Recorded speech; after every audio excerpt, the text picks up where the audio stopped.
case because it said stream preview. There we go. So are we live now? We're live now. Okay. We're live now. Welcome to Down the Alley. This is PMAC. And Ted T. Esperides. Thankfully, we only got about 10 minutes in. It's only our second or third time kind of going live here.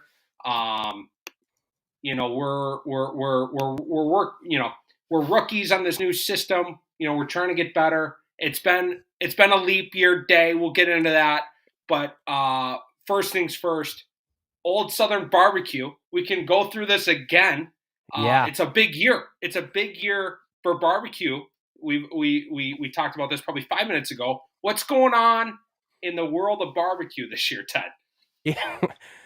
This feels like deja vu. It is the year. It is the year of the ribs, and I don't know if that's a national thing, nationally recognized. I don't know if it's like the Chinese New Year where every year they have a different animal that they the year of I think it's the year of the tiger or the dragon or something this year. Are we in like dragon ribs this year? Is that what's going down at OSB or what? That's the thing. So it's year of the ribs. Okay. Like I was saying before, I know that brisket is like sort of the gold standard for barbecue joints, but like I'm more of a stickler about ribs, and I think I like ribs better, and like especially when they're done really well. Yeah. Old Southern Barbecue has great ribs, so if you're interested in going there, obviously check them out. But like just in general, I think I can get on board with a year of the ribs. Yeah, no. There's very few things in this world. I know your dad would probably agree with you if he's listening. I know your mom is. Your dad is a massive rib guy, a harsh critic too. Critic. He lets if I'm making, I don't know, I've made him ribs a couple of times, and he'll give me the nod of approval when I do a good job, but he'll also let you know if you messed them up too. Yep. No, I think I don't know. I feel like brisket has a little more flexibility. If you dry it out a little bit, you can kind of maybe make some. I think Luke would disagree with my brother. He's a harsh. He'll rarely order brisket at a restaurant anymore. He's kind of over it. Unless it's like for sure a home run. Just prepared to be disappointed. Yeah, just prepared to be disappointed, so he just doesn't even go down that road. That's fair. That's fair. So year of the ribs, and just speaking of barbecue, and I'm probably gonna have to go to Old Southern soon here, but because March is a sneaky good sports month. Maybe it's not sneaky, but I feel like September October gets most of the attention in the sports world because you got football, which is the king, right? And you got baseball World Series, and then you have basketball and hockey sort of kicking off too. But March, you got, for me personally, college lacrosse. You're in kind of the meat of the schedule. You're getting conference matchups, like games that are starting to be a little bit more meaningful in college lacrosse, which is obviously my number one. Getting kind of in a playoff race for NHL and NBA. Like it's kind of getting to the point where teams are starting to become lottery picks, and like people are fighting for playoff spots, right? And you haven't decided yet. Yeah, they haven't decided yet. And then know what the Wild are. Yeah, I don't know. And then I don't know exactly on the NBA, but I know NHL like trade deadline comes at the end of March, so like there's that excitement. Yeah, I think it's March, last day of March. Then you have high school hockey tournament, which is obviously here in Minnesota a huge deal. Sections have been electric. Sections have been great. They don't live stream them. Some of them do, some of them don't. It's just a disservice to high school sports in general to not. I mean, that's a rant for a different day. But then you got March Madness. Again, not a huge basketball fan, but when you got 64 teams just going at it like single a limb in a tournament field, and it's all day. and it's all day. Like you can become a basketball fan for, a couple weeks a year, for sure. and just like something exciting is going to happen. I know in the office it'll be on all day, all Yeah. month. Yeah. Yeah. I mean, it's like you got, the 16 beats the one situation going on. You have buzzer beaters. You have the 11 seed that goes and makes the final four because they go on the run. Cinderella story. I think we talk about that on the podcast. I think that comes from March Madness. That's a March Madness thing. So, and then you have college hockey playoffs too, if you're into that. And I know the Frozen Four is technically in April, but the regionals and stuff are at the end of March too. So it's just like, all the sports that I love, I feel like are right now, the end of the winter sports and the beginning of the spring sports. Yeah, what's better than on well, not all, but a lot of lacrosse games, right? There's 100 lacrosse games on Saturday, every Saturday. Yep. What's better than mucking some old Southern barbecue on It's your probably going to couch happen. It's going to happen. or in your office with your I got 4 screens going right now with lacrosse and Yep. barbecue. Yep. Yep. Another recommendation: I'm going up to the Ralph for the first time this weekend. Going to watch a little college hockey, like we were talking about. I don't believe, to my knowledge, that Old Southern Barbecue's there. So, recommendation to the big man: let's get some Old Southern Barbecue at the Ralph. College hockey, barbecue, lethal combination. That's That'd my be sweet. recommendation for the week There you go. to our sponsor. Yeah, I have not been up to Grand Forks. I've been to Fargo once. I know you go up there. It feels like regularly now with your new It, job. yeah, You I'm might up you there might like have to once get a month. an apartment up there or something like that. But yeah, I think hey, I think the Ralph is, if you're a fan of hockey, you're a fan of college hockey, whether you like North Dakota or not, um, it's a place you have to go watch a hockey game. It's kind of a bucket Yeah, list. Check it off the list. It looks like a sweet facility. I mean, nicer than a lot of teams play in. So that'll be a cool experience. Um, I think we talked about it a little bit before, like 10 minutes we to go. like 10 minutes, roughly 10 minutes ago, when we were quote unquote live, but we were just in the practice room before We I were just clicked warming up. go live. Um, tonight's the Lucy episode. Yeah, big shout out to Lucy. This is the Lucy episode. Leap year, leap day was a tough day in the PMAC household. I know DTA Nation. A lot of 36 families specifically know Lucy. Like you mentioned, like 10 minutes ago, she was a facility dog. Facility dog. Back when we had the facility. So basically, all the 36 families, met her, have been around her. She was a special one, better than we deserved for sure. She was a facility dog. She came to practices.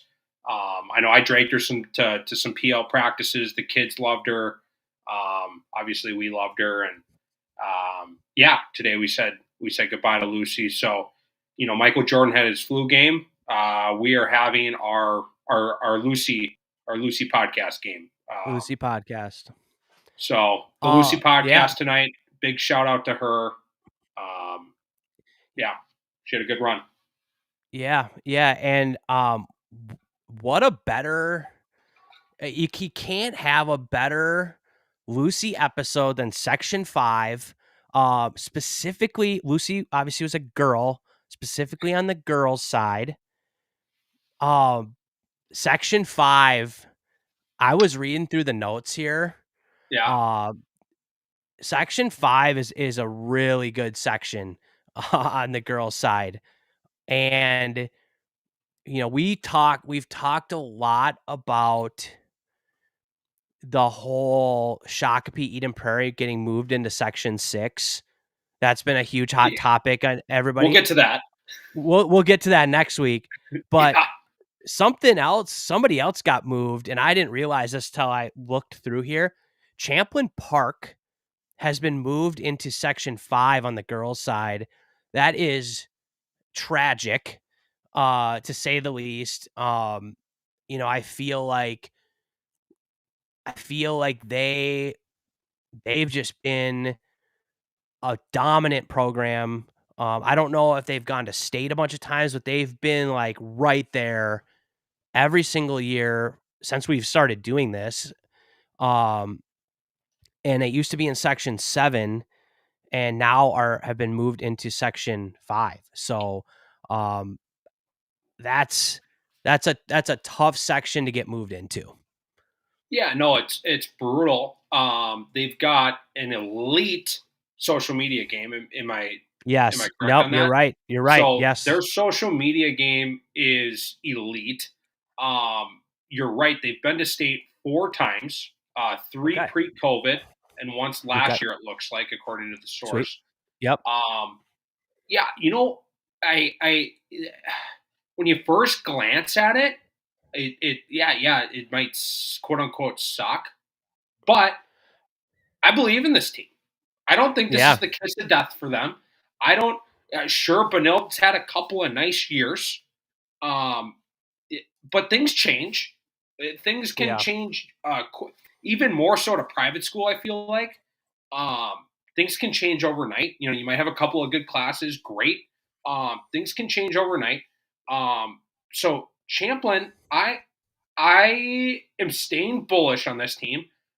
Their social media is great. There's obviously a lot of buy-in on the field and off the field. Um, so I does it stink for Champlin? Maybe, but I think it stinks for everybody else just as much. That's a great point. I where I was going with that more so, you're right. I think it just made a tough section even tougher. Yes, Um, yes, but it seems like every year Champlin has one loss, and it's to Maple Grove in their oh, conference, yeah, and then they don't see them they don't have to. It's like, hey, this is a tough matchup, but like we can use it as a way as a litmus test to kind of figure like what do we need to fix before we get into sections. yeah, Not to say that Andover isn't a tough program either. So like they're still in section 7, but now they're in the same section as Maple Grove. So they might potentially play them twice a year.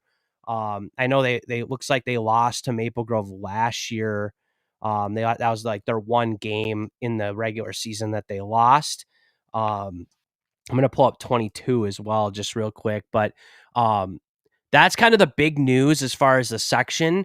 But, you know, I think starting at the top, the state champs, the Red Knights of Benilde, had them on the show. You know, 17-2 last year, unbelievable run, uh, an electric game against Lakeville South in the state semis, and then capped it off in the finals. And you know, against Edina, 2 1-goal wins. You know, they had some huge wins last year. They beat Eden Prairie, they beat Maple Grove, they beat Chan, they crushed Chan. They beat South and Edina. Um, you know, then but I don't know. They're just one of those teams. It's like it tell you you got to beat the champs if you want to get to state. If you're in this section, you got to get through the champs. yeah. I think, yeah, rightfully so. All things considered, this is the number one team in the section. They're coming off a state championship. Their staff is in place. Their schedule, the program they built up to this point, rightfully so. Did they lose 3D1 players? They did. Not if I had to pick one that's going to be the biggest loss, it'd be their goalkeeper. Speaking Yep. for kind of Katie on this, right? She's the bullish on if you got your goalie back, especially if it's a good goalie. I think the Yep. goalie thing, losing their goalie, is going to sting. I think that's going to sting. They might have somebody coming up. We wouldn't Yeah. know because this goalie Yeah. played every single minute, for years. So they lose their goalie. They lose a few other, seniors from last year as well. D1 players, not to mention. However, um, they've got 2 specifically two weapons that they bring back that I think is the reason they stay number one, that they're going to be number one in this section, and that they still have a chance, or they not still, they have a chance to go back to back here. And that's, I'm going to butcher this name, but it's Maggie. I think it's Graycheck. Great check. Okay. I Maggie Gray believe that's how you say it. and Julia Evans. Uh, Yeah. they're difference makers. They're studs. Yeah. They are her. They are her. Yeah. So Yeah. Yeah. go ahead. Julia headed 97 points last year, 131 draw control, headed to Marquette, Division One Marquette. Maggie Graycheck, 116 points. That's just unbelievable. I know we've talked about her in the past.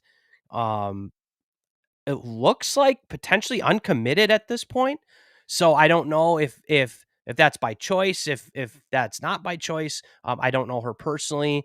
But if you're a college coach, um, I'd be the calling. leading scorer in the state on the state I'd be calling. champion Red Knights, that might be someone to look at.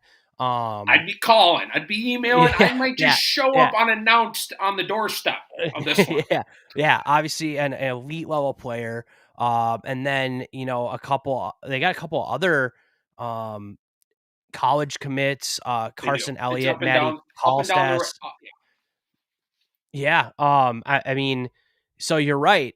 I mean, you lose 3 Division 1 caliber players from your roster, but you get 5, 3 Division 1 players still on the roster and then 2 that are D2, D3 caliber. Um, so it's not like they lost everybody. It seems to me like it's a reload situation. And they got a great coaching staff and they're organized. And, you know, another thing too is now that whole group has been through tough, um, like intense games, like playoff pressure, high pressure games. They got the And experience. it's like they know how to win now. Like they can revert and like kind of dig back into like, oh, we've been here before. We felt this. Hey, we're down a couple goals. Or we know what it takes to win. And that doesn't, that's something that might not show up on a stat sheet, but it's there. It's a phenomenon. Like there's a reason why these blue blood programs are in state every single year, and it seems like it's the same group of teams, and it's part of that big game experience. Could not have said that better. This is kind of like off the script, but like Julia and Maggie, for Mrs. Lacrosse, they would be on the list for me, kind of a preseason watch list, whatever. Yeah, Um, those are two legitimate choices. I know I'm not chirping players. I am chirping parents. Some parents, maybe in discords and other things, say teams have like 3 options in one position. This is legitimate. They have 2 offensive players that could win Mrs. Lacrosse legitimately. yeah, Um, yeah, Other yeah, program parents that may say that in discords and things, you're crazy. But Maggie and Julia, BSM offense, you've got 2 that I could you could make an argument for sure. yeah. No doubt, no doubt. Um, yeah. I mean, and that brings us to, and we talked about them a little bit. Maple Grove, 15-1 last year. They lost in the section final 6-4 to BSM. So that They're game right could have there. gone either Wagon. way. They've been to state a bunch of times, 5 times pre-COVID and then in 2021 as well. Big, strong athletic department, public school, a lot of athletes. They've had a great lacrosse program for years.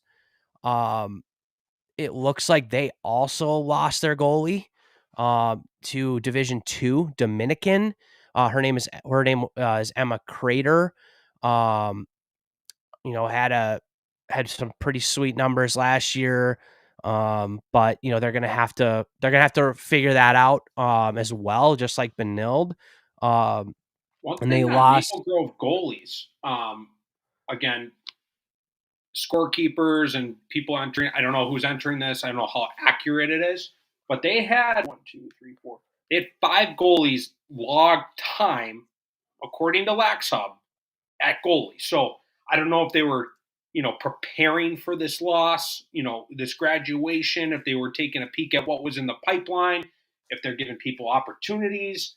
Yeah, I don't know what the situation is, Interesting. but it Yeah, it that's a looks lot. like, yeah, I haven't seen. I don't know if there's injuries. I'm not sure. I don't think I've ever personally seen that many goalies get time on a varsity step 5. That's a lot. That's a lot. So Yeah. maybe they were starting to prepare for this graduation, and maybe they have multiple options. Going into the Yeah. season. I'm not May sure. I'm maybe, not yeah. sure. Um, and so, yeah, they lose their goalie, but it seems like there might be some candidates, to choose from. Ella Olson, 66 points last year, graduated. Leah Muscatello, that's a great name, by the way. 45 points, headed to Mount Olive, is there now. So they lost a couple kind of college level caliber players, but they have some key contributors coming back. And Sosi it looks like it Van, was a young core coming back. yeah, a 25 and 26. So Sosi, is it Van Wyck or Van Wyck? 52 points. Riley Dunn, 41 points. Um, it kind of seems, looking at this, I think they're back.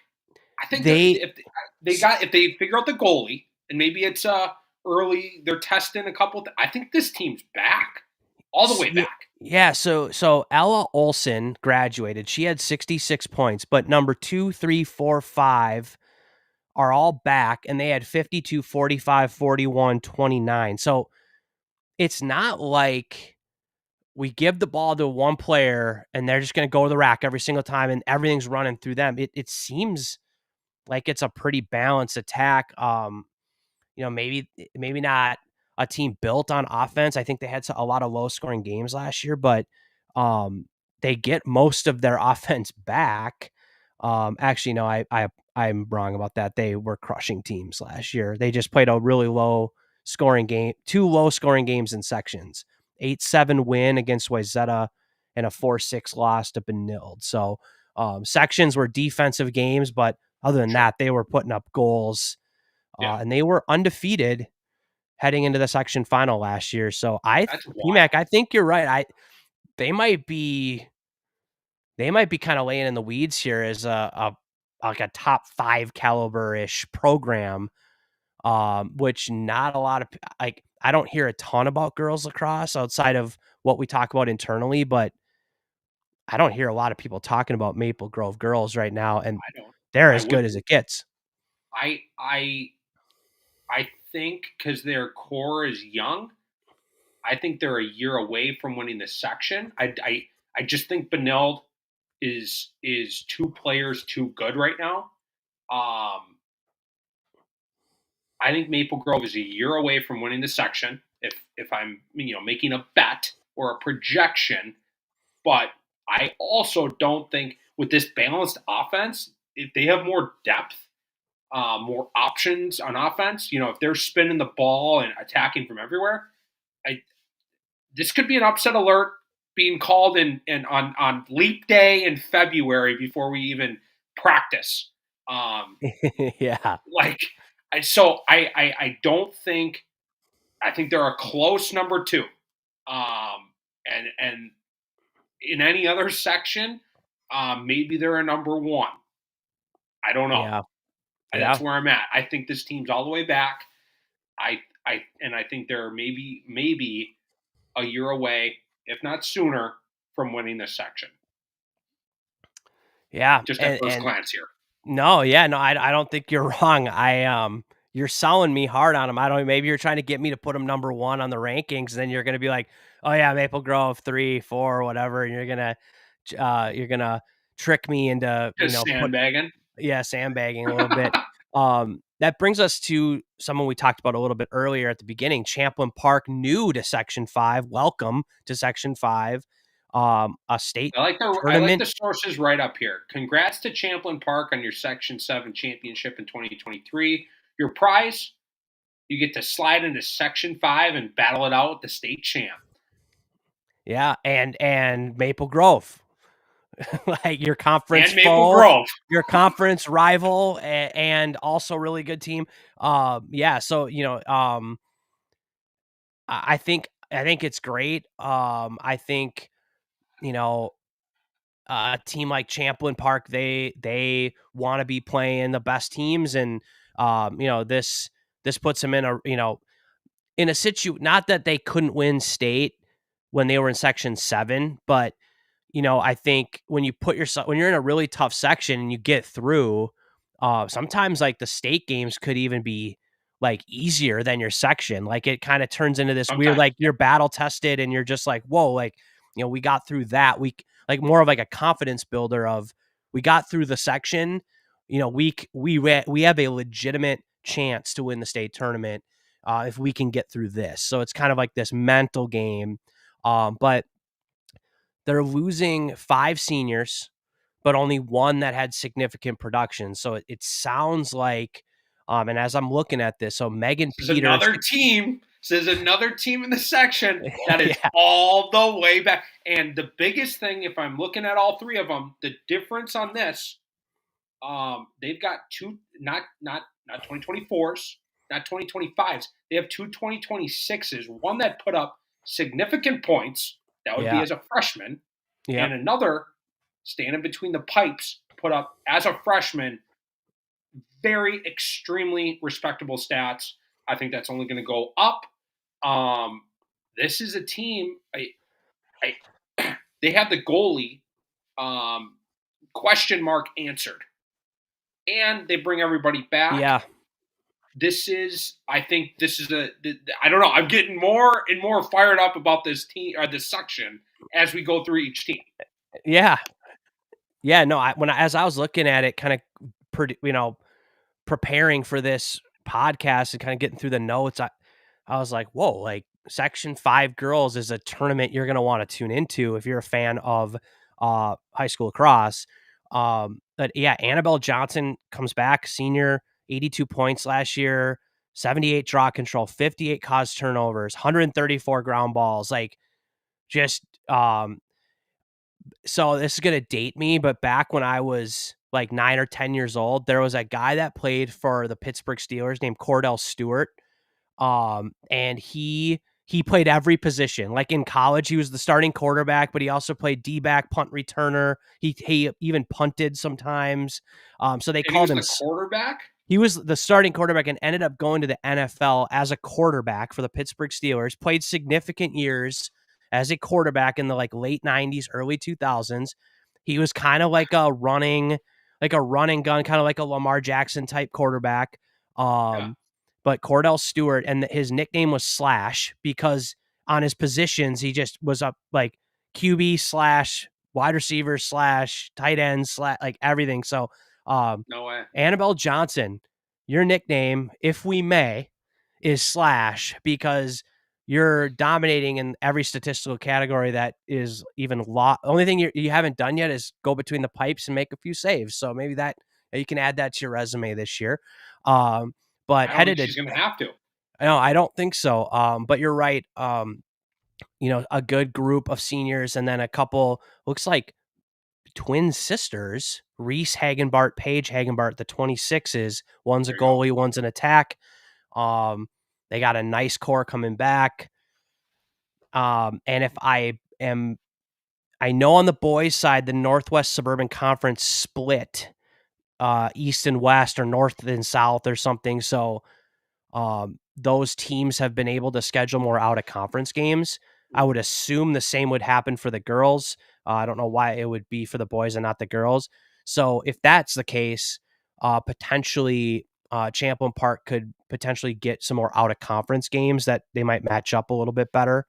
That Then would help them come section time. yeah, it seems like some of these conference games that they had last year They were far superior to their competition. So, and I would say the same for Maple Grove as well.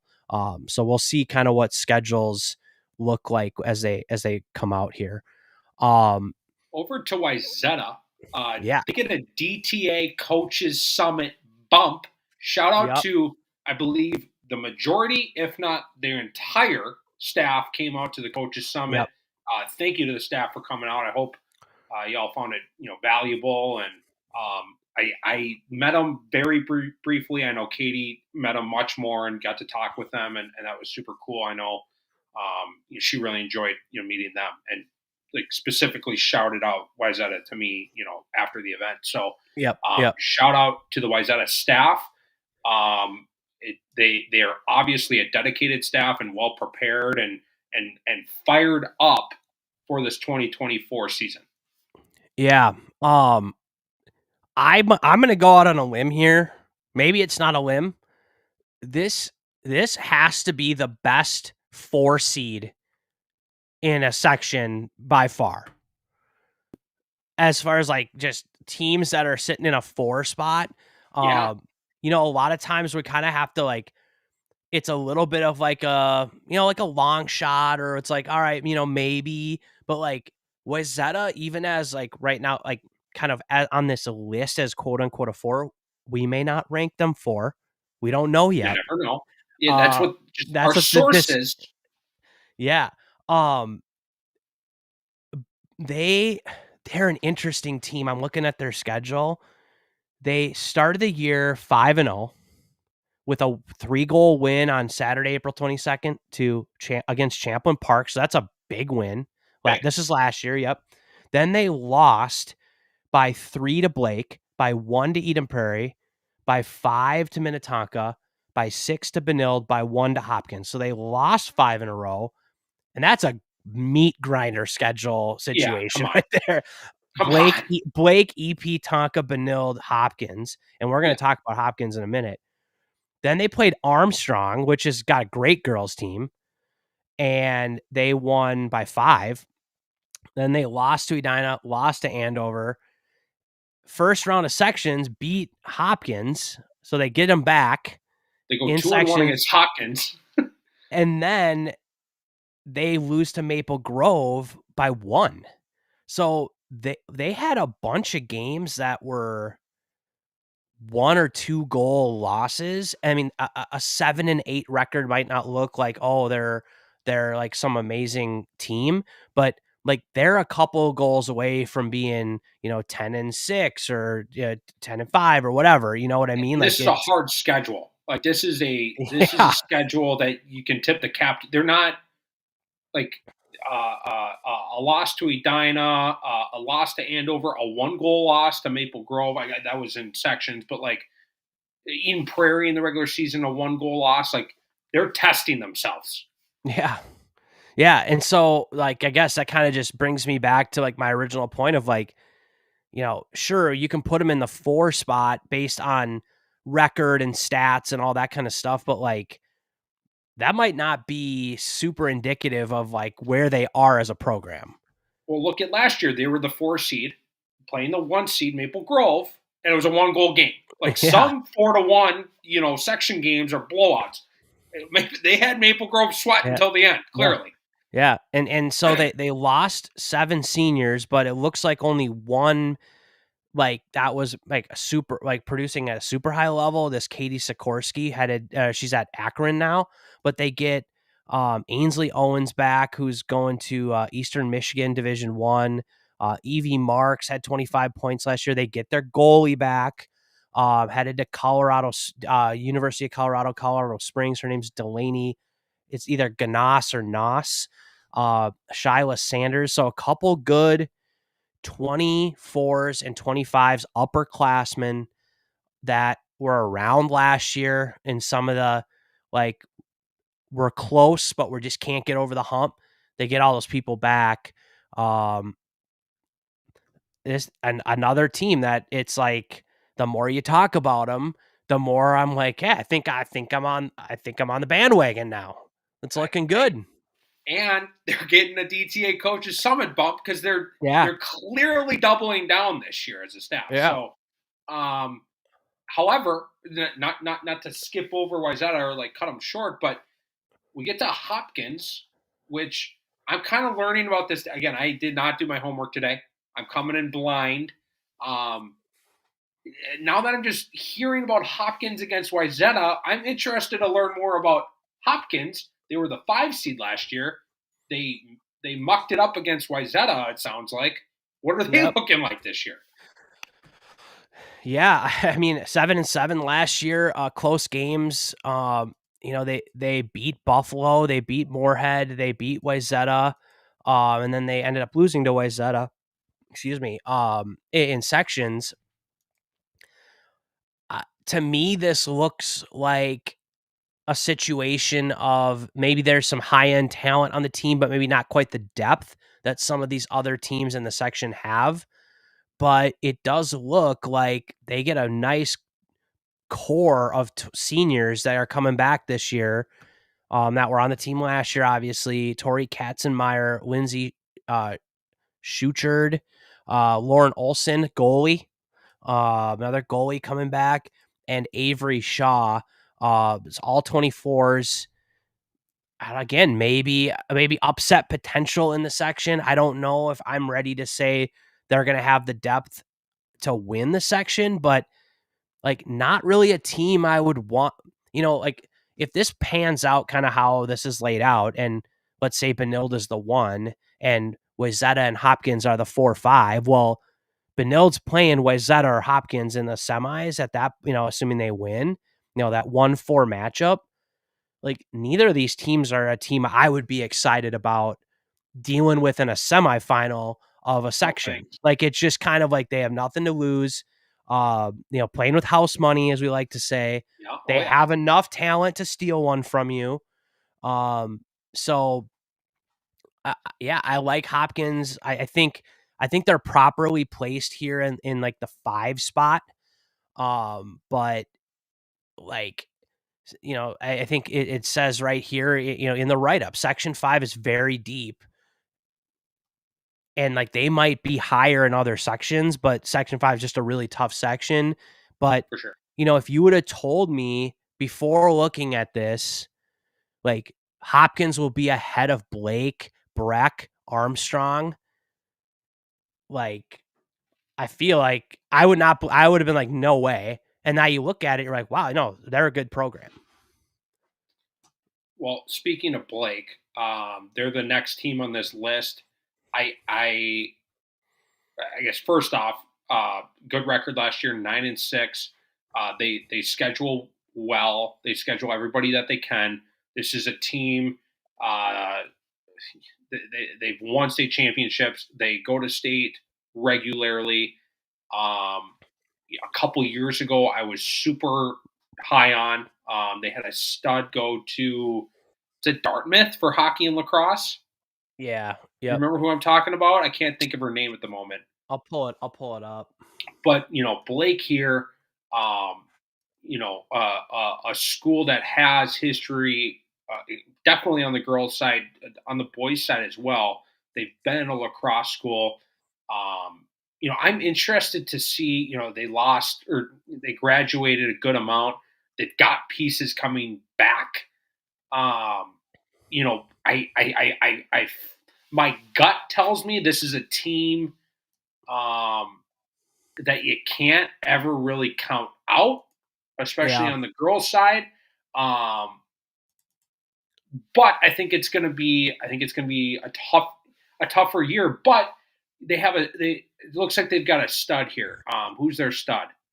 Yeah, Uh, Cynthia Lyman, I yes, think younger sister of there was a Lyman a few years ago that was pretty good too, or not pretty good, really good. yeah. So it must be related somehow. Yeah, no, they do get a lot back.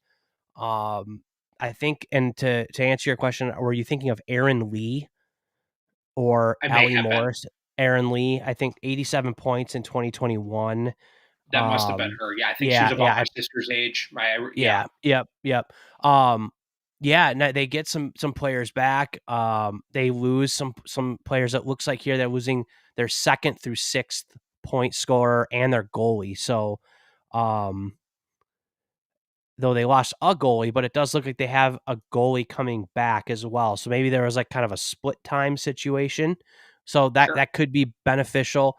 Um, Not to like revel in the past here, but I do want to shout this out because it's great Yeah. information No, from the source. it's State crazy. state tournament appearances. 07, 08, 09, 10, 11, 12, 13, 14, 15, 16, 17, 18. They won state. So they went for, I mean, 1, 2, 3, 4, 5, 12. 7, 12 times in a row, or yeah, 12 times. They won it in 8, 10, 11, 12, 13, 14, which is, they got to have the most. Either them or Maybe EP. EP, and then, also, again, the source digging deep for information, they won the 1999 North Central Schoolgirls Lacrosse Association, so, they have been a winning program for a very long time, and I think that hammers home your point of, like, how can you can't really ever count them out. It's just, like, it's kinda like They're a blue blood of all blue they're a blue bloods. blood, You know what I yeah. mean? Yeah, and so they're gonna have to solve, losing some key players. Yeah. We'll see what happens. Yeah. I think they're an interesting one. Yeah, I think their coach was it last year or the year before? I think their coach and Eden Prairie's coach got inducted into the Coaches Hall of Fame. Yeah, it doesn't surprise me. Yeah, It you know, 2 teams that have just been kind of their around former doing it. coaches. Yeah. Yeah. So, yeah, an absolute wagon.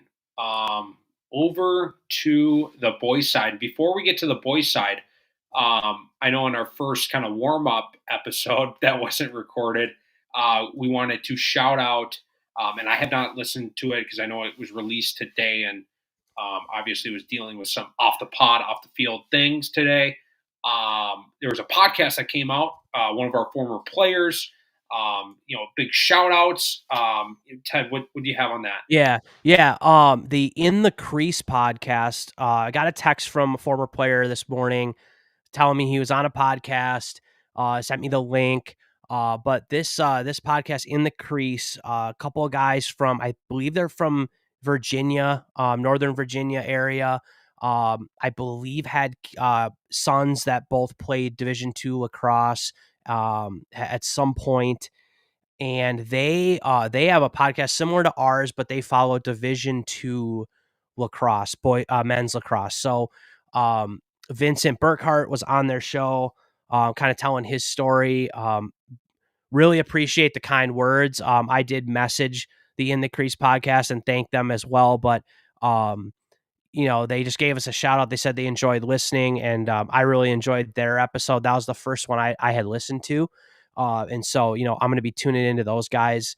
And if you're somebody who is interested in following Division II lacrosse, maybe you have a kid playing or going to play or have played, which is pretty common here in Minnesota.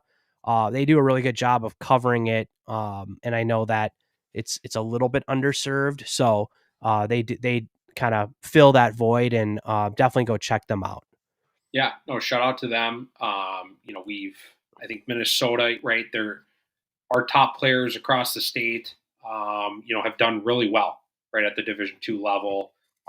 Top players at 36 have gone on, and we've got a few, currently just dominating. If you go, Vincent himself, he's dominating between the pipes. We've got Dylan Kendrick over at Lewis. You sent me his face-off stats the other Yeah, day. I was like, "Are you?" Wow, it's just like, what's going on? So shout out to Kendrick, Vincent, Holcomb. He's breaking records or working up the leaderboard for Mesa yeah, all time. yep, He's an all-time 36, all-time Chan player. Um, we've got guys committed. Right now, headed to D2. I'm sure there's plenty of players that we're yeah. missing, but Couple D, couple Lakers too playing Division II. You got Mickett and Simonson doing well at Maryville. yeah, they're And then mucking it up at Maryville right now. and then Eli Herman is at Mars Hill. Kahlberg at At Rockhurst. Rockhurst, yep. Former Laker Parker Hill is at Quincy. Yep, Is Brunsvold's brother still at Rockhurst I believe as he is. well? Yes, Yeah, so that we got Tonka guy. a lot of Minnesota kids in Division And two those are just like a lacrosse. few that we are personally connected with. There's obviously a lot A more that are. bunch more, Yeah, yeah. yeah. And so yeah, go check out their show In the Crease. They do a good job, and yeah, again, thank you for the shout out. Over to the boys. Section 5. This has been a section, obviously, if you pay any attention to Minnesota lacrosse, this is a section that Benilde has been dominating for a while now. However, there are other very, very, very good teams in this section, teams that are Yep. improving even, and that are going to start nipping at their heels, I think, as soon as this year. However, you got to start at the top. The Scarlet Knights, they've won the last 6 section titles. They have, post COVID, have won a couple of state championships already. They've been in this, state championship games pre-COVID, with a couple of titles pre-COVID as well. But they've had consistent success over the last however many years. I think Section 5 starts with the Scarlet Knights. Yeah, yep, it really does. Like you said, they've won the last 6 section 5 titles. Um 18-1 last year, only lost in the state semis to Prior Lake in an absolute battle of the game. They had a 3-goal wins against St. Thomas Academy and Maple Grove in the section final, but all their other games were by 6 plus. I mean, they were just dominant. Like when you look at the stat sheets, they were just dominant. I think, if just because I know some of the people involved in that program personally, and I've talked to them, I think they like like not only did they not accomplish their goal of winning the state championship game, it was at the hands of Prior Lake, which has become sort of a rivalry situation because you guys meet in the state tournament every single year. It's just like two of the best programs. And I think you take a team that's already loaded on paper and give them a chip on their shoulder. I think that's going to be it's going to be look out for Minnesota lacrosse. I think they're going to maybe have something to prove this year, which is hard to say. The Red Knights have something to prove, right? After all the success, but I think they do. I think this group of players, they have a ring because they won it a couple years ago, but how many of them were like contributors on that varsity team 3 years ago, 2 years ago? Some of them were, some of them weren't. So, I mean, they have a great senior class, probably one of the best senior classes across the board in the state. Just a class that kind of lacks depth across the state. They have a bunch of the top guys. Gus Bell, it starts with him, absolute machine. He's been on the podcast. Sky Rolled, who didn't play last year with an ACL, but had 52 points as a sophomore in 2022. Their starting lineup of defense, Murphy, Connor, Bourget, along with their goalie Esco, all 2024s. So a experienced senior group on D. They got some young guys coming in that are really good. I watched some tape on them. They really if I had to say there's one question mark, there's only one question mark, and it probably isn't even a question mark because I don't know their whole roster, is faceoff. Yeah.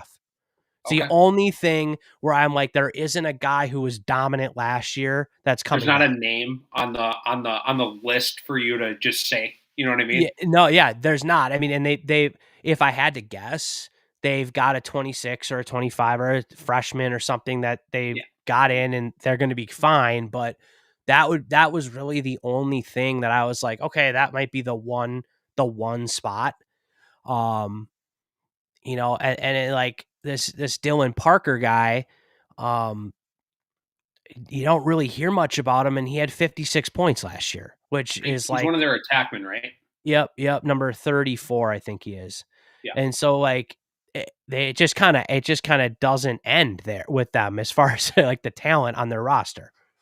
Yeah, I think I guess my opinion or when I look at this team roster, right, I think it starts, which might be crazy. I don't know. Tell me if I'm crazy, but it kind of starts with the defense, right? Yeah, it does. When a fan might look at this, oh, they put up all these points, but when I look at this roster, it actually starts with the defense. You got your D1 goalie back. Yeah. You've got a really good backup goalie. Sorry. The word for me about their defense is depth. So you've got a D1 goalie that's going to start. However, if something happens or goes wrong or whatever, you've got a backup goalie who's extremely good. Yeah. You look at their polls. They you've got sure your returning D that are penciled in.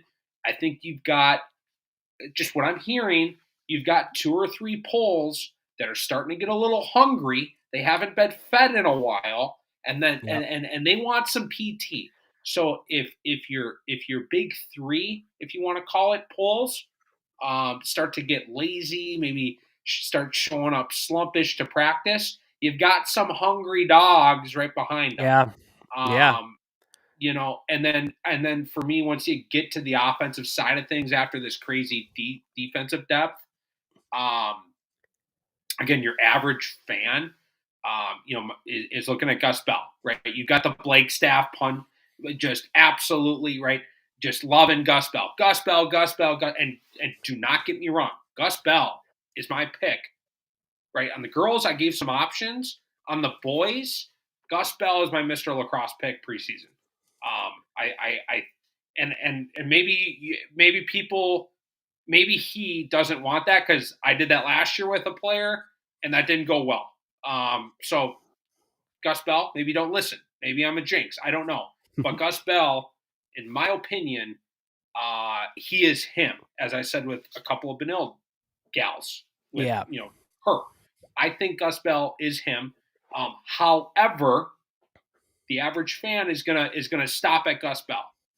Um, you got to watch out for Skyroll. And I know no one got to see him last year. You got to go back to the memory bank, and I've got a memory bank from 2 years ago because I lost 2 years ago. So Yeah. my memory is still clear when Sky Rolled was on the field.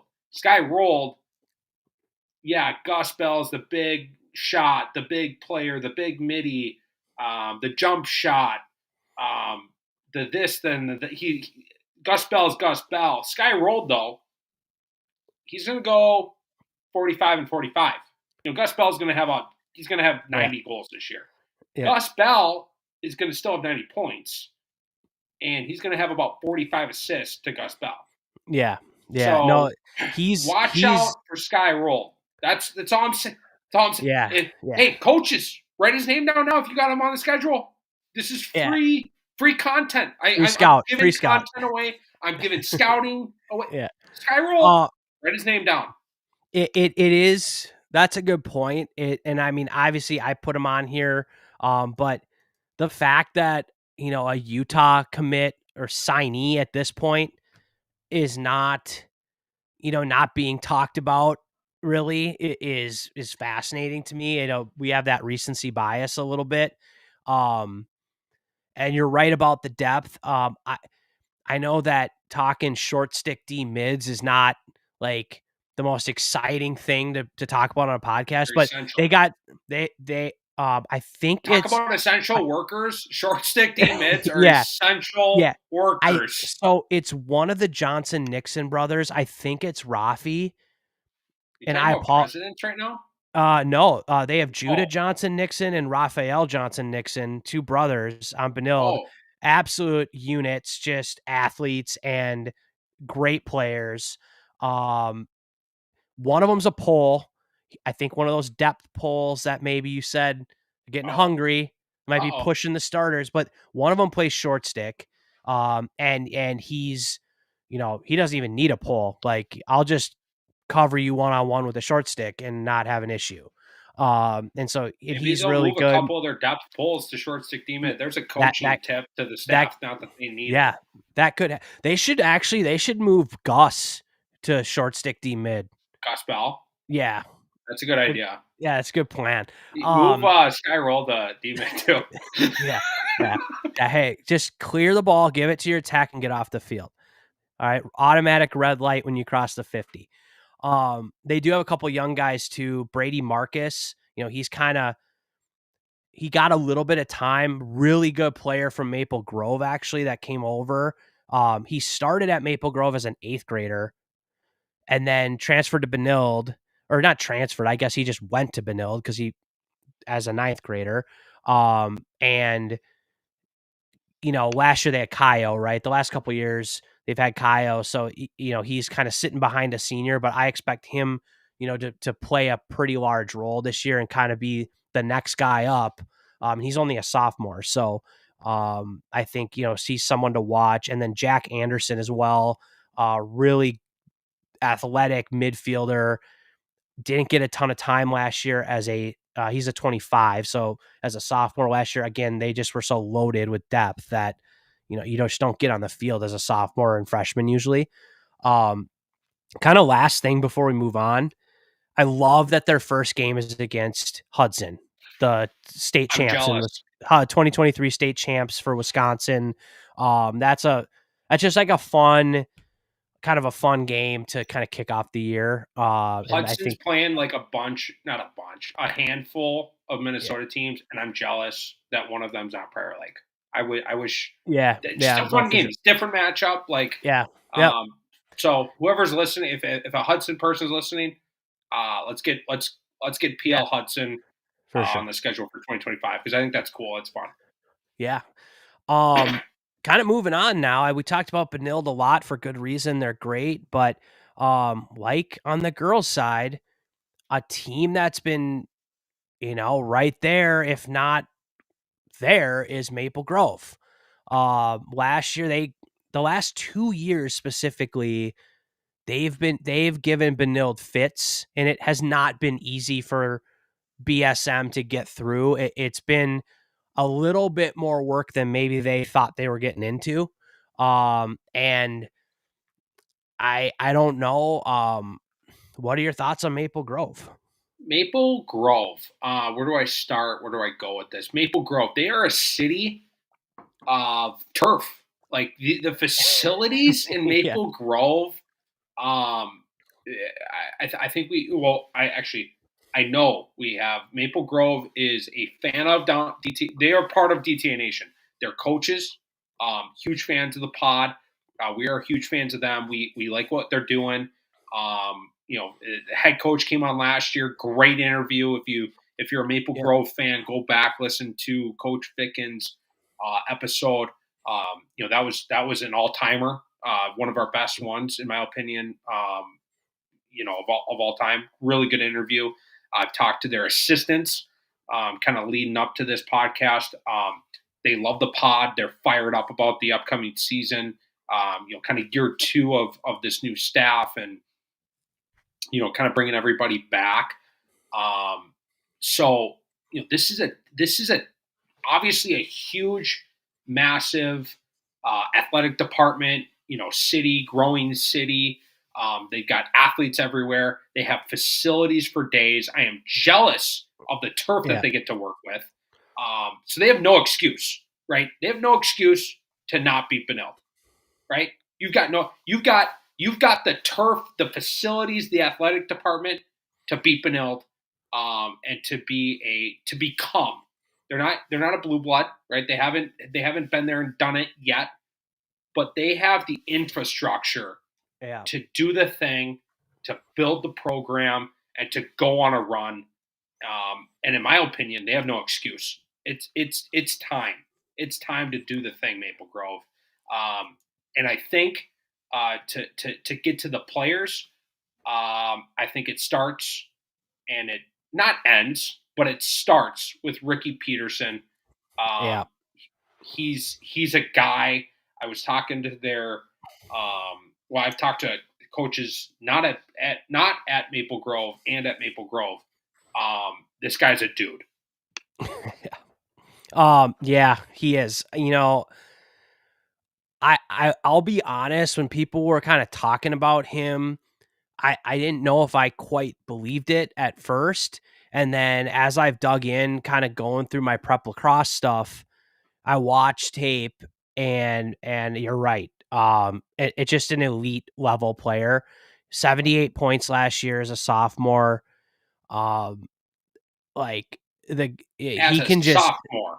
as a sophomore, he can go righty, he can go Is he committed lefty. yet? Yeah, Monmouth, I believe. You're right. You're right. It is Monmouth. It is Um, Monmouth. Great. Like, right. People, when you're going down, for like looking at where people are committed to, I know yeah, Monmouth isn't like maybe a sexy place at first glance to commit to. However, if you go to Monmouth, I've been to Monmouth. Um, Monmouth is a Jersey sweet Sh place. Jersey Shore, right? Yeah, they've got it's It under the radar. They've got a good setup, and I support the commitment by Ricky P.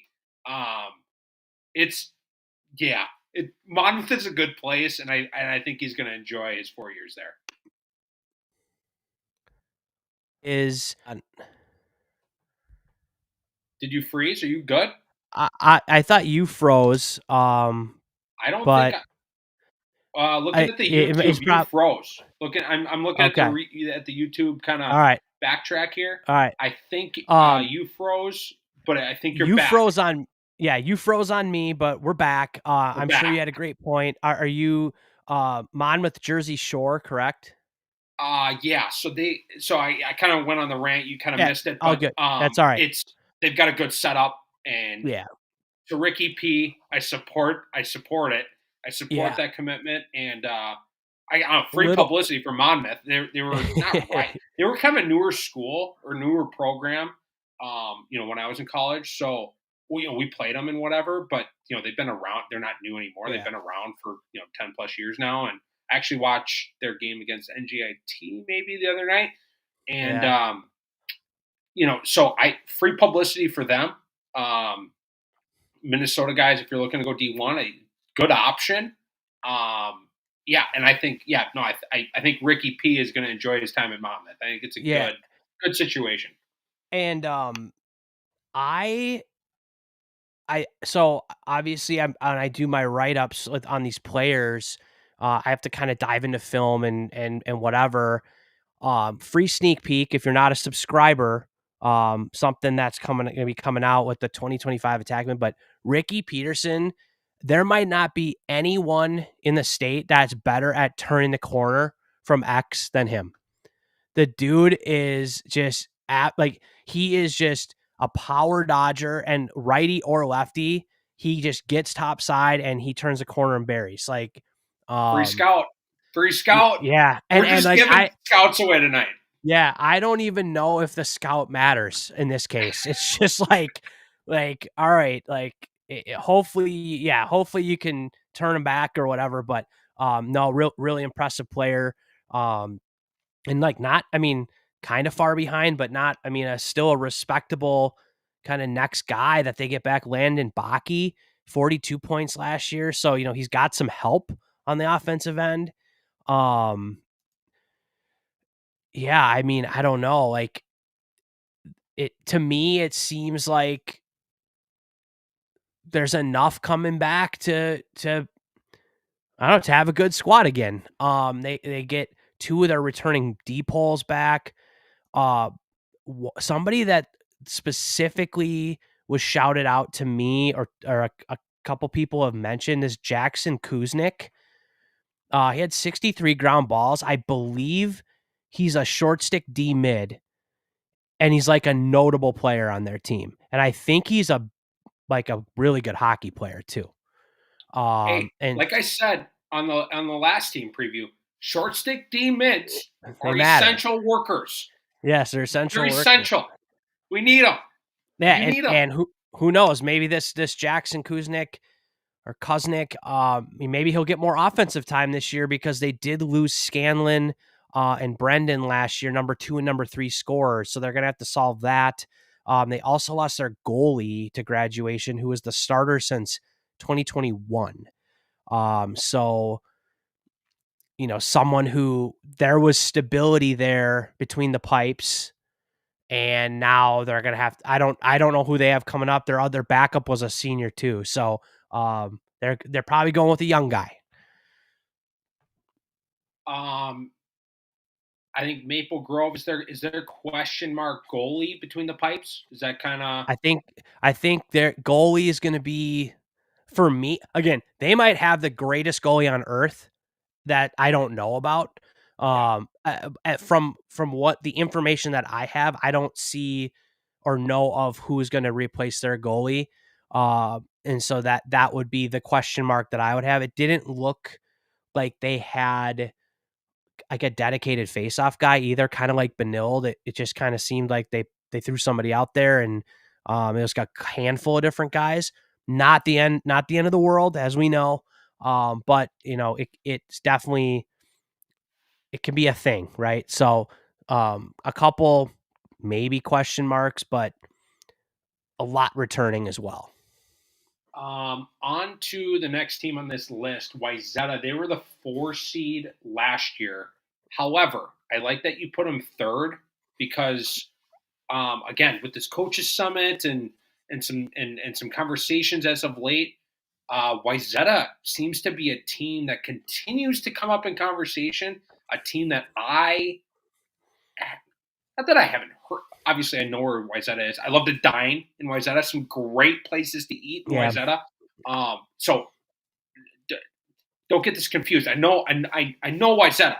However, they haven't come up in lacrosse conversation much, at least in my world, until this offseason.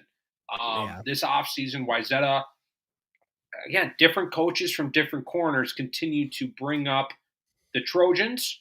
Um, they could be the most under the radar team coming into 2024. And when you get a closer look, when you look under the weeds, look under the hood, you can start to see why.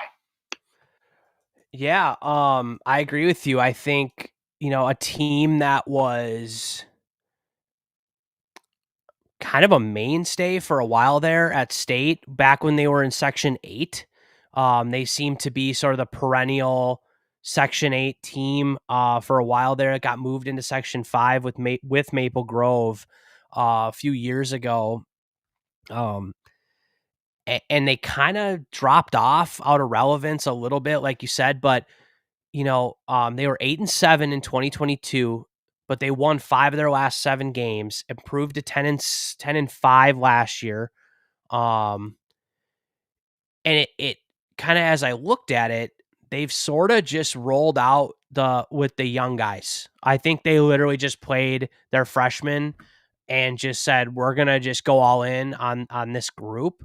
And now that group, they were freshmen in 22. Now those guys are juniors.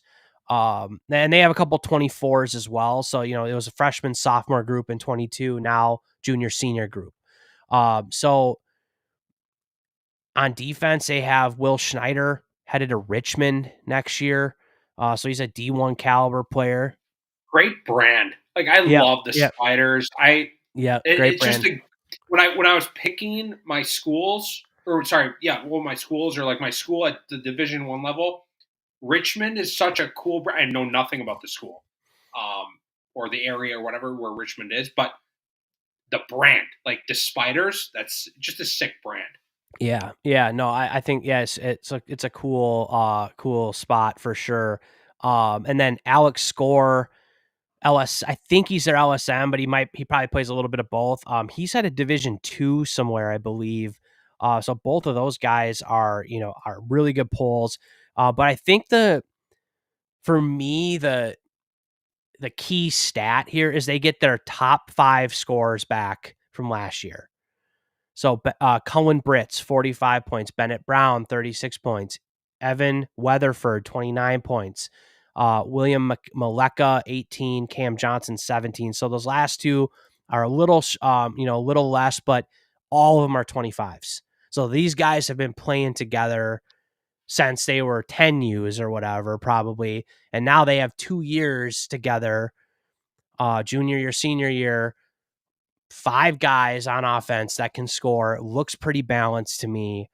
Now they're upperclassmen. They're not sophomores trying to beat seniors off the dodge. They're going to be athletically there. Not that they weren't great athletes before.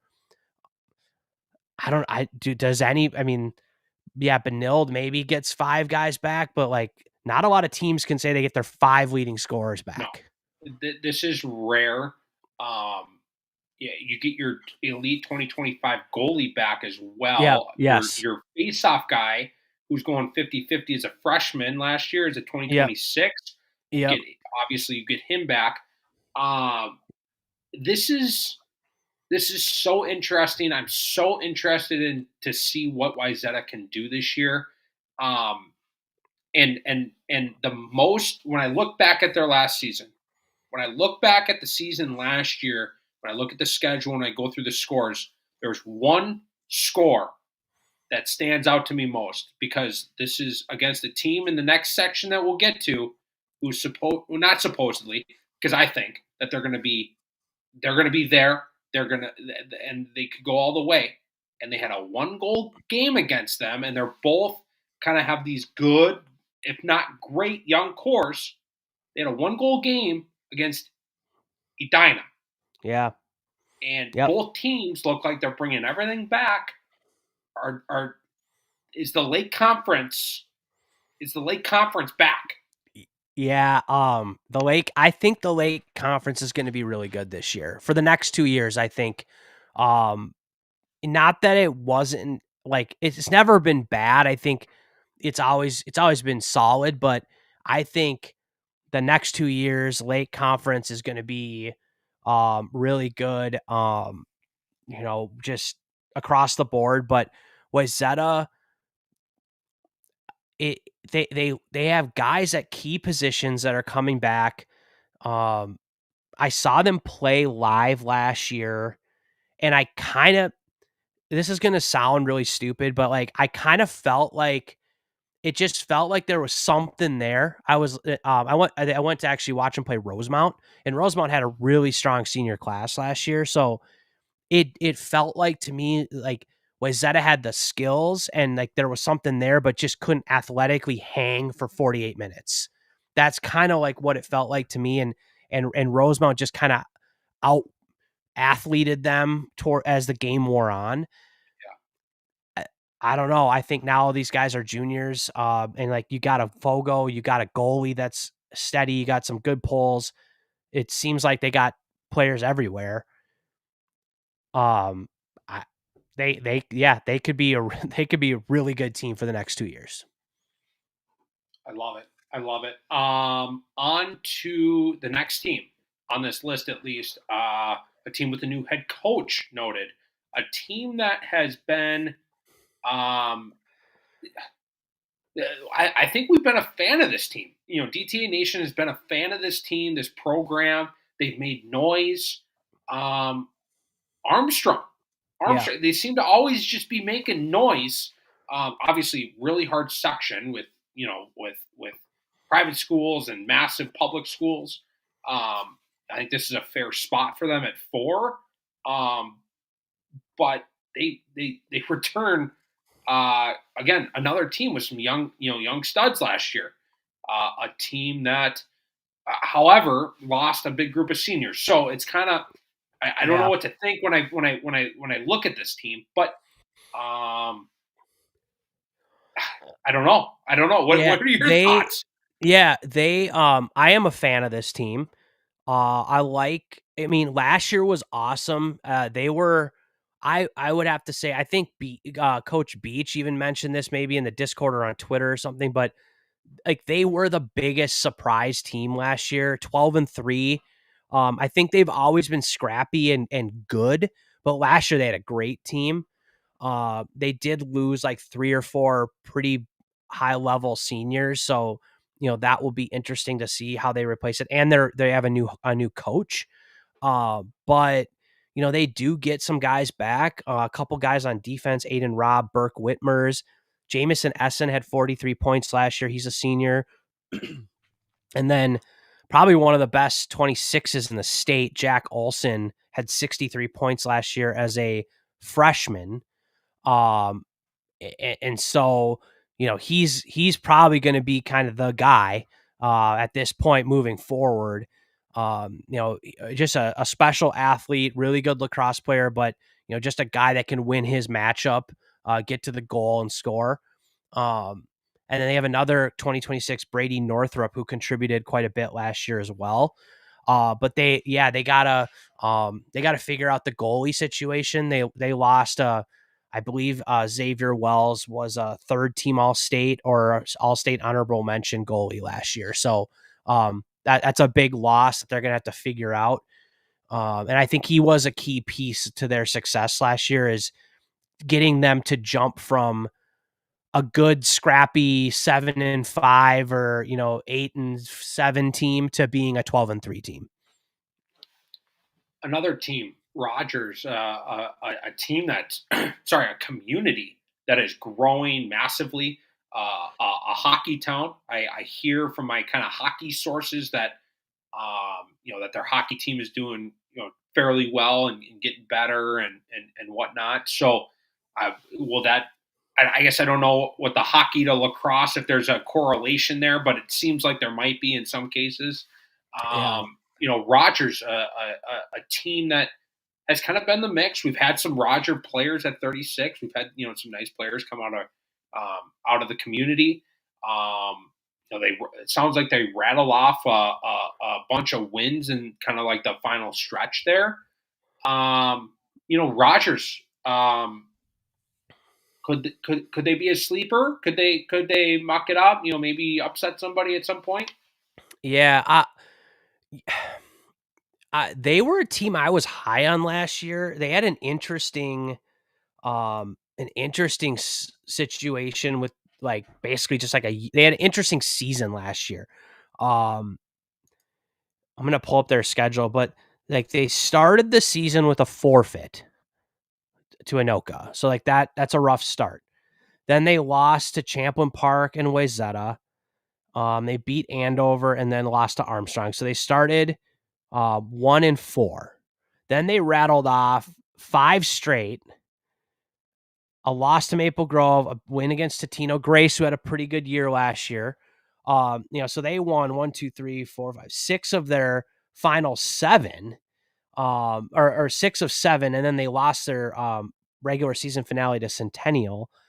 So 6 of their last 8 regular season games they win, and then they lost to Wayzata in the sections in their first round. So they kind of turned it around last year, and I was like, okay, like maybe Rogers can go on a run. It ended up not happening. They did lose a bunch of seniors. They have a pretty good face-off guy in the 2025 class. And then it looked like, just a couple other guys that contributed. But they do get their goalie back. They get Brady Mene, 25 points last year. I don't know. I don't know if they're a this year team. They might be a year away, a couple years away. I think they got a pretty good group of youth coming up. So, they're kind of my 5 right now, just I think for lack of other options at this point. But I think, I think there is potential for them to be a good team in the future. And this will be kind of the start of this new wave of kids. As a town, I haven't spent a lot of time. I have dined in Wayzata. I don't believe I've dined in Rogers. Yeah. Any good food if you're going to go coach in Rogers? I I'm don't putting you on know. the spot with this one. Yeah, no, I don't know if I've dined in Rogers. I know I've driven through it on the way up to, the Central Lakes area and Yeah. Nisswa and all that kind of stuff, and all that kind of stuff. But I don't know if I've dined. I thought maybe there was like a Maynard's up there somewhere. If you're a fan of that, but um, I think it is, though, a growing community. It's kind of that next ring of suburbs to the Right. north. Right. Northwest, and um, I'm always looking I for dining recommendations. So if you've got a yeah, yeah, Rogers yeah. spot, I if I so find myself in Rogers did you, coaching, did you say you're going to Grand Forks tomorrow, right? going to Grand Forks tomorrow. And you're Tomorrow morning. and correct me if I'm wrong. You take 94 all I the think way all up the way. there, Like all the all the way up, way. and I believe Rogers is kind of right off 94. Like it's up. You're going in that direction. Maybe there's a spot you could check out and report back. I'll look around.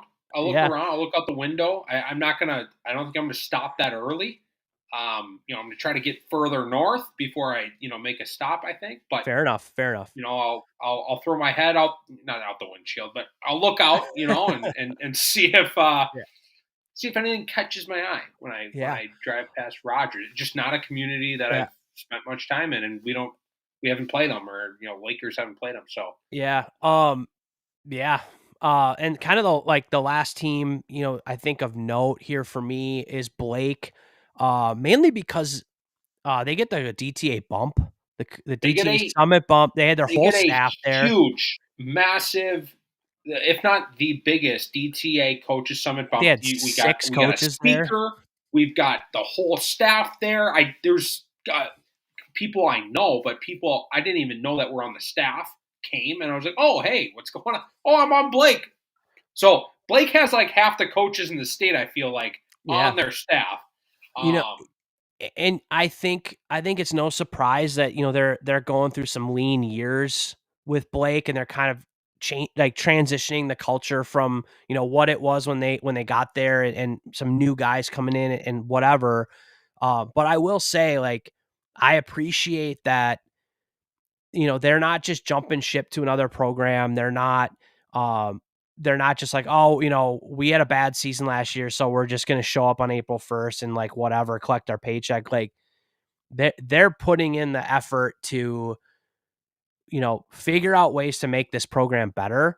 And if slash when Blake gets back to where they used to be, um, that staff will have earned it, and it yeah, won't be it won't be luck, it will just be because like they're putting in the time, and they do care about their program.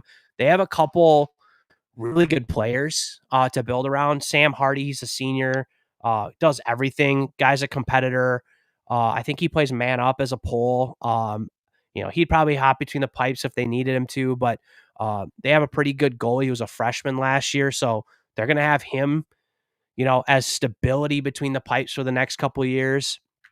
Um, so and it looks like they got another guy, this Soren Reyes, is another really athletic kid that is going to maybe be taking the jump and getting more time this year on varsity. So I think, it's probably not this year, but a team that kind of like a Rogers that maybe trending in the right direction and could potentially be in the mix in the section in a couple years.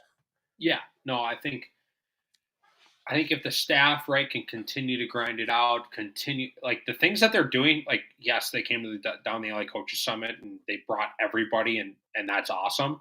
But talking to the staff and hearing what else that they're doing as a staff, um, I was surprised, jealous, and impressed. Like they're doing some really cool things, and they're really into it. Like they love lacrosse. Like I know the staff is all in. Yep. They're doing the Agreed. things. Just shout out to them. Like I'm kind of jealous with some of the things that they get to do, or not that they get to do, that they're doing. Like anyone can Yeah. do it, right? Anyone can do these things. Like it's not. Yeah. Yeah. It's sure there's some money investment, but like whatever. Like it's more of just a time investment, right? Like that's what normally holds people back, and they're putting in the time, Yeah. and they're Yeah. showing up, and they're doing the thing. So, shout out to the Blake staff. I don't know what else to say. Like, Yeah. props to you No, guys. I agree with you. I think we need to make our picks. Oh yeah, we didn't even make girls picks. I know. I realized we kind of just jumped right in. I totally. Um, Oh yeah. All right. Let me think here. back to the girls. Do you want to just start with boys since it's fresh in your mind, and then we'll go girls? Okay, so boys off the top of my head. So it starts with Benilde, right? Like for me, Sure. like they've won it the last 6 times. For you, not like at this point, for somebody to take that one spot, you got to beat them. So Benilde right now, it is the one. Man, so I'm stuck. I'm stuck on this 1 goal game against Edina Wyzetta, and because of that, like, and Maple Grove though, like they got Ricky P. So like I'm the Yeah. I don't know which team to give the two. Like I almost want to give them like 2A, 2B, and like give them both give them the 2, and then just give Armstrong the 4. Actually, no, not Armstrong. Blake the 4. Blake is my 4, and I can I put a tie? Is that allowed in the graphic? I don't think I was allowed to do No. ties last year. You Okay. forced me to pick. Oh, my gut's saying Wyzetta. I have no clue why. They've got better food. They've got Okay. better dining options in Wyzetta. And that 1 goal game against Edina is just screaming at my gut. So I'm taking Wyzetta 2, Maple Grove 3. I'm sorry, Ricky P. I'm sorry, Monmouth. I I'm sorry. I think Ricky P is going to make me regret this. But there's something, my gut's screaming Wyzetta. Yeah, I honestly I was debating the same thing as you. You know, it really is 2A, 2B. I'm gonna flip it though. I'm gonna go Benilde 1.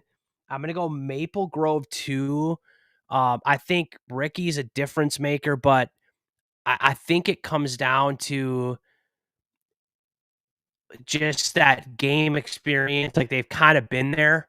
That's where I'm giving them the edge. But Wyzetta is a very close 3. I don't know what my confidence level on this has been my least confident pick thus far. So Wyzetta people, don't kill me for this, please. But you're the 3 right now, and I'm gonna go Armstrong 4. Okay, on to the girls. Kind of similar story. Um, However, I think they're one like kind of more clearly, or not more clearly. Benilde's the one. They've got 2 studs on offense who we've talked about them. Um, Benilde's Benilde's the one this year for sure. However, I think there's teams that are going to be nipping at their heels. I think things. So I think something weird is going to happen in this section tournament, especially on the girls' side. I think I could see it on both sides, but this girls' side, if you think this 2A 2B thing on the boys' side, um, I'm trying to buy myself time talking through this. Benilde's the one, but something weird is going to happen. Um, at 2, the newcomer into the section. Um, I was gonna go here, but I'm going. I'm going you beat me Champlin. to it. I'm Okay. going Yeah, you made me go first. I'm going Champlin Yeah, because their I like social that pick. media is elite. They got and then the one thing that bumped them to 2 for me is the goalie. They have their goalie back, Yeah. and that and these other teams, it's a question mark. So Champlin, for those reasons, are number 2. Maple Grove, though, again, I'm splitting hairs here. Maple Grove is 3, and Wyzetta, um, it's not a bump. You're at 4. I wish I could put you higher. I want to put you higher. Again, I think Wyzetta might upset at somebody at any point. And Wyzetta might end up, come actual tournament time, might be higher. So um, I expect big things from Wyzetta. I think Hopkins, go down the list here. Um, Things could get interesting. However, I'm confident in that top 4. I trust the sources. Um, So you got BSM, Champlin, Maple Grove, Wyzetta. yes, Okay. Um. with the caveat that something weird is going to happen Yeah. in this section tournament. Like I don't, the rankings going in could be all over the place. Coming out, it could be a 5 seed coming out. I don't know. I don't know what's going to happen. All right. I think I think this could be either genius move or complete idiot, clueless lacrosse coach. I'm going Champlin Park 1. Whoa, you're just trying to outdo me. I'm going BSM 2, going Wayzata 3, and Maple Grove Wow. 4. And I don't hate it. Like the thing is, I don't hate it. Yeah, and honestly, you could just shuffle all those up and throw a whole new 1 through 4, and I'd probably go, "Yeah, that Could could happen. definitely happen." It could happen. And I'm with you. I don't know if we need to qualify our picks, but it is the Champlin Park. They return a lot, and their goalie. Wayzata also returns their goalie and a good handful of players. Maple Grove probably like also returns a lot, but they did lose more than everybody else, including their goalie. So that's the only reason they got bumped Yeah. down. They could have the best JV team in the entire state, and I have no idea that's coming up. So, joke's on us if that's true. But this is going to be a fun section. I think on both the boys and I the agree. girls, but for sure on the girls' side, there's four top 10 caliber teams in this section. For me, Benilde stays one. I truly think Benilde will come out of this section because of their two top players. However, I think there's going to be an upset somewhere, somehow, some way. I don't know. I Yeah. don't know. I think my mind is blown right now. I think that's all we got. Thanks for tuning in to the Lucy episode, Yeah. the Lucy Pod, Section 5. I think this one's going to get weird come late May. Yeah. I agree. Next week, section 6, another competitive section.